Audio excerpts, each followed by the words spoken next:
नमस्कार मित्रों, स्वागत है आप सभी का आपके अहम और सेलेक्टेड साइंस की महत्वपूर्ण प्रश्नों की श्रृंखला में। जी हाँ मित्रों, टुडे की क्लास में सबसे अहम और सेलेक्टेड विभिन्न एग्जाम को दृष्टिगत रखते हुए दोनों ही भाषाओं में हमने साइंस के क्वेश्चनों को सेलेक्ट किया है मित्रों। तो चलिए वीडियो को आरंभ करते हैं। तो पहला क्वेश्चन है हमारा, गुरुत्वाकर्षण का नियम किसने दिया?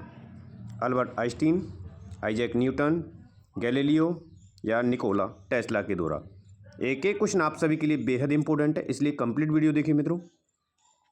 तो यहाँ से इसका जो राइट आंसर है वो है आपका आइजैक न्यूटन।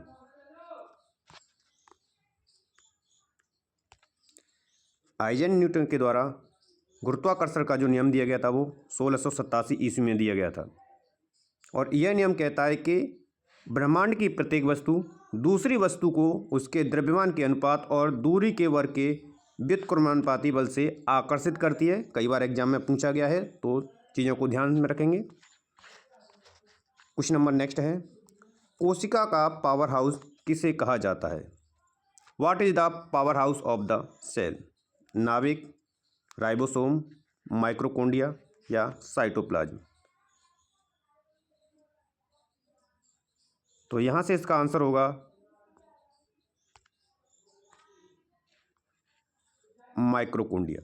कोशिका का पावर हाउस माइक्रोकोंडिया को कहा जाता है।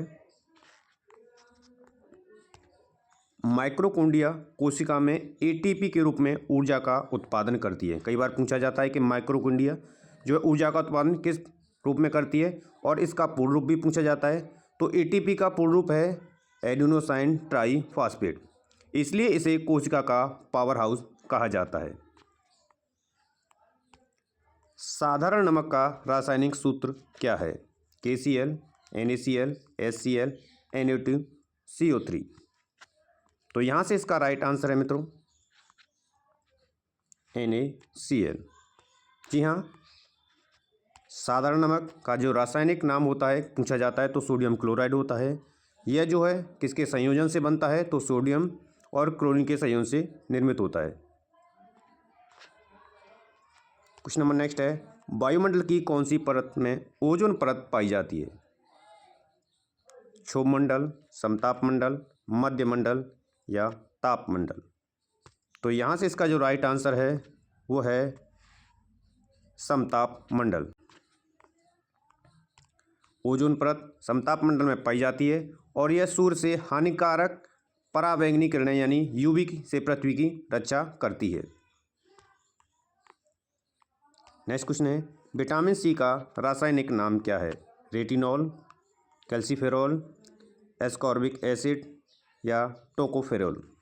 तो यहाँ से इसका जो राइट आंसर है वो है आपका एस्कॉर्बिक एसिड। विटामिन सी कहा जाता है, यह प्रतिरक्षा बढ़ाने, घाव भरने और स्कर्वी रोग में बचाव में सहायक है। कई बार पूछा जाता है कि विटामिन सी का उपयोग किया जाता है। तो ये थे मित्रों टुडे के सबसे अहम और सेलेक्टेड क्वेश्चनों की सीरीज। तो मिलते हैं हम नेक्स्ट क्लासेज में मित्रों। धन्यवाद।